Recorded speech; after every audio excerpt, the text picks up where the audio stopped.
See your bitch ass on the outside, bro. Bitch ass Palmacia, nigga. Halo Sobat Film, gimana kabarnya? Semoga dalam keadaan sehat. Kali ini kita akan membahas alur cerita film yang berjudul Fruitvale Station. Film ini berasal dari Amerika dan bergenre drama biografi dan dirilis pada tahun 2013. Film ini diangkat dari sebuah kisah nyata yang di Amerika sendiri dilarang untuk ditayangkan. Film ini disutradarai dan ditulis oleh Ryan Coogler, dibintangi oleh Michael B. Jordan sebagai Oscar Grant, Melanie Diaz sebagai Sofina, serta Octavia Spencer sebagai Wanda. Film yang berjudul Fruitvale Station ini sukses menjadi salah satu film paling tragis yang terlahir di tahun 2013. Bahkan saking intensnya cerita yang dihadirkan, sang sutradara Ryan Coogler memutuskan mengubah nama beberapa tokoh di film ini. Hal ini guna menghindari kejadian-kejadian yang tidak diinginkan. Oke, kita masuk ke alur ceritanya.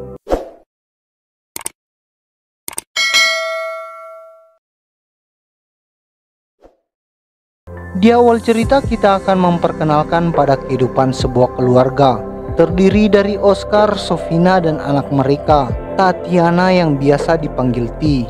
Terlihat kalau mereka sangat-sangat bahagia. Oscar ini ternyata baru beberapa saat keluar dari penjara, sementara istrinya Sofina bekerja untuk membantu menghidupi keluarga mereka.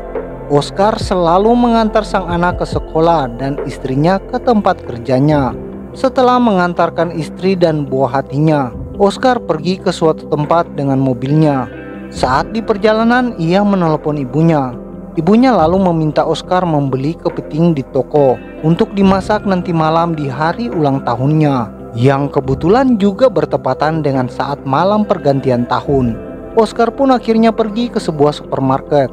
Di sana ia bertemu dengan temannya yang bekerja di konter penjualan ikan. Ia lalu memesan kepiting pesanan ibunya di tempat itu.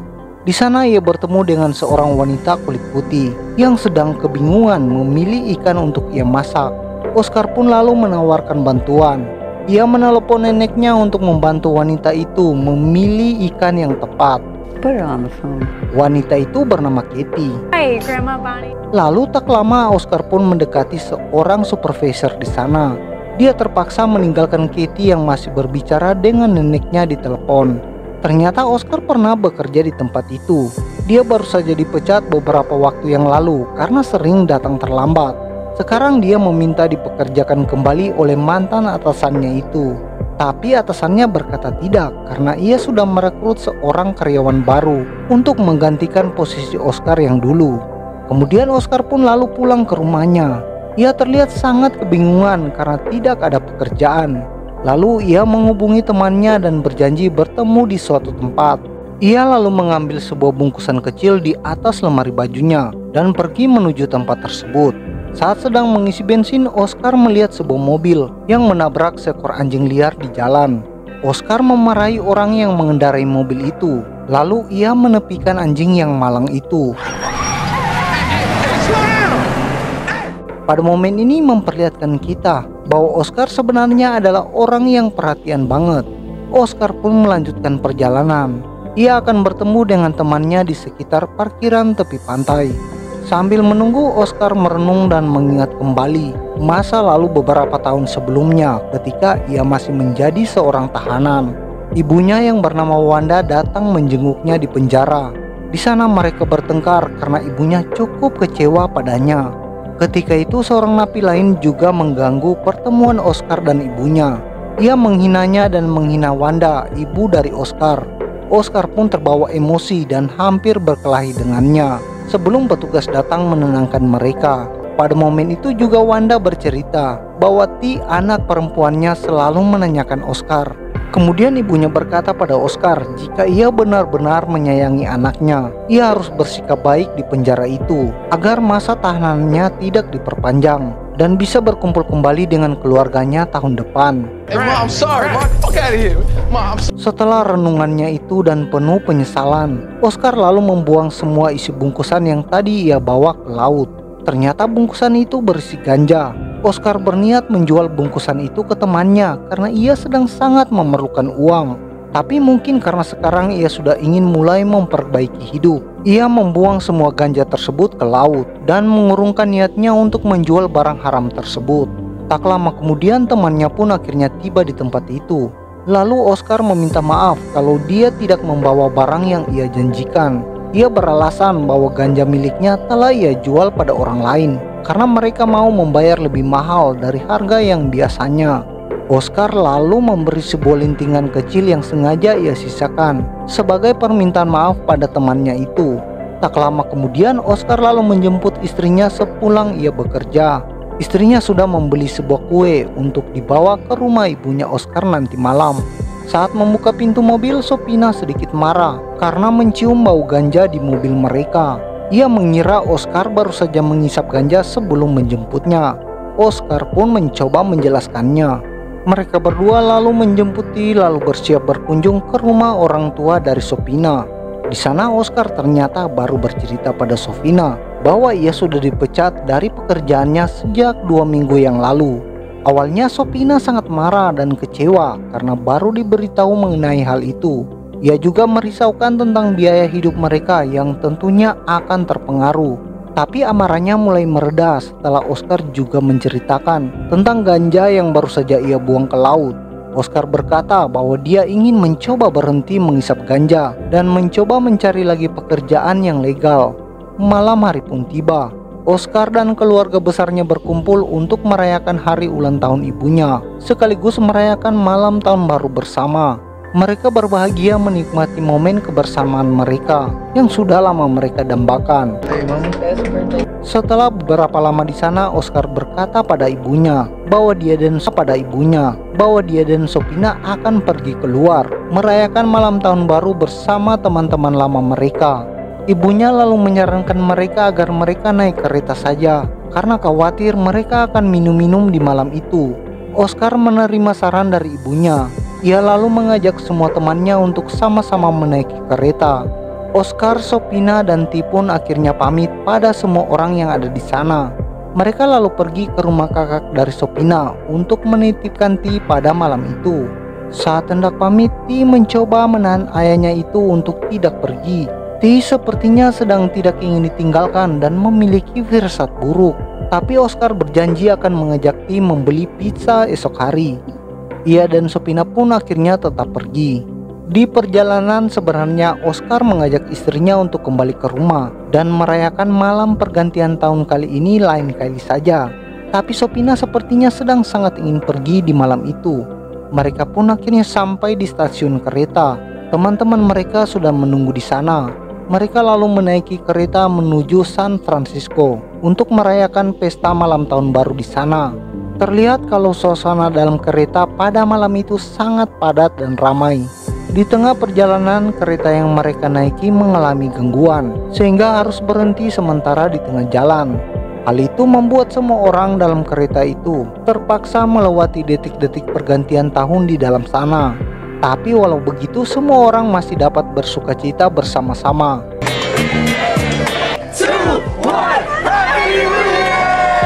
Setelah beberapa saat, kereta akhirnya bisa kembali berjalan dan mengantar mereka sampai ke stasiun tujuan. Sesampainya di sana, mereka pun langsung bergabung merayakan kemeriahan malam tahun baru bersama orang-orang di jalanan kota San Francisco. Singkat cerita, mereka semua merayakan malam itu seperti yang umumnya orang-orang lakukan di malam pergantian tahun. Suasana di dalam kereta pulang mereka lebih padat dan ramai daripada mereka saat pergi tadi. Dan setelah susah payah, Oscar pun akhirnya bisa mendapatkan kursi untuk Sofina duduk. Ternyata di dalam kereta itu ada Katie, wanita yang tempoh hari Oscar bantu memilihkan ikan di toko.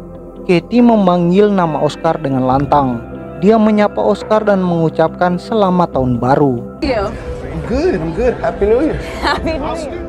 Tapi sialnya di kereta itu terdapat juga pria yang dulu menghina ibunya di penjara saat datang mengunjungi Oscar. Ia adalah musuh Oscar saat dulu sama-sama berada di dalam penjara. Pria itu langsung menghampirinya saat mendengar nama Oscar. Si pria itu lalu mengajaknya berkelahi dan lalu memukulinya bersama teman-temannya. Teman-teman Oscar pun segera membantunya berkelahi melawan semua orang tadi.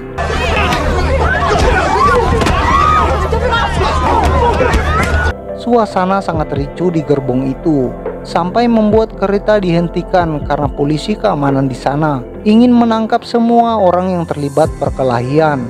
Lalu Oscar menyuruh Sofina dan teman-temannya untuk berpencar agar polisi tidak menangkap mereka.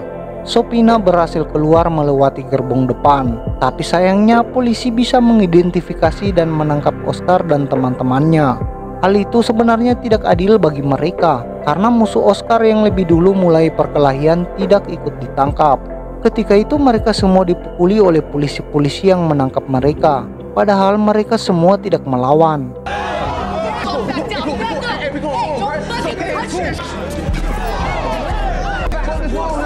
Banyak orang dalam kereta merekam kejadian itu yang sudah melewati batas prosedur dengan ponsel mereka. Para polisi pun mencoba melarang orang-orang untuk merekam kejadian itu, tapi sepertinya semua orang tidak peduli karena kesal menyaksikan perlakuan arogan dari para polisi tersebut. Saat temannya diborgol, Oscar memprotesnya, tapi dia malah dipukuli dan ikut diborgol dengan posisi tengkurap. Lalu seorang polisi mengecek kepala Oscar dengan sangat keras sehingga ia meringis kesakitan. Semua orang pun lalu meneriaki polisi itu karena merasa hal itu tidak perlu dilakukan. Lalu polisi lain yang memborgolnya tiba-tiba berdiri dan menembak Oscar.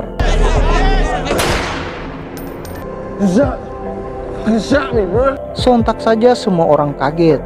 Mereka memprotes dan meneriaki aksi polisi itu dengan sambil merekam kejadian itu menggunakan ponsel mereka. Para polisi pun panik dan memerintahkan untuk menutup pintu kereta itu agar bisa kembali berjalan pergi dari tempat itu. Lalu semua orang di sana dibawa pergi keluar dari stasiun itu. Oscar yang kritis segera dibawa menggunakan ambulans menuju Highland Hospital. Sofina sangat panik melihat suaminya dibawa dengan ambulans dalam kondisi tidak sadarkan diri. Ia lalu menelepon Wanda, ibunya Oscar, untuk segera menyusulnya ke rumah sakit. Ibu dari Oscar pun akhirnya sampai di rumah sakit malam itu. Wanda, Sofina, dan semua teman-temannya Oscar menunggu upaya penyelamatan yang dilakukan dokter di depan ruang ICU. Dokter yang bertugas berkata bahwa mereka akan berusaha semaksimal mungkin menyelamatkan Oscar. Namun hingga saat pagi hari operasi belum juga selesai. Semua orang pun terus berdoa mengharapkan keselamatan Oscar. Lalu setelah melewati malam yang panjang, seorang dokter keluar dari ruang operasi. Ia meminta maaf karena tidak bisa menyelamatkan nyawa Oscar. Semua orang langsung menangis dan sangat bersedih. Tidak percaya hal itu terjadi pada orang yang mereka sayangi. Oscar akhirnya wafat di usia 22 tahun pada 1 Januari 2009. Dia pergi meninggalkan Sofina dan anaknya T. Pembunuhan terhadap Oscar memicu serangkaian protes dan kerusuhan di seluruh kota. Hal ini juga karena insiden itu direkam dan disaksikan oleh banyak saksi mata dengan ponsel dan video kamera mereka. Petugas polisi B yang terlibat akhirnya dipecat dan dinyatakan bersalah atas pembunuhan yang tidak disengaja. Ia mengklaim bahwa dia mengira pistolnya sebagai tester atau alat kejut listrik. Dia menjalani hukuman yang hanya 11 bulan penjara. Sungguh sangat tragis tragedi yang terjadi ini.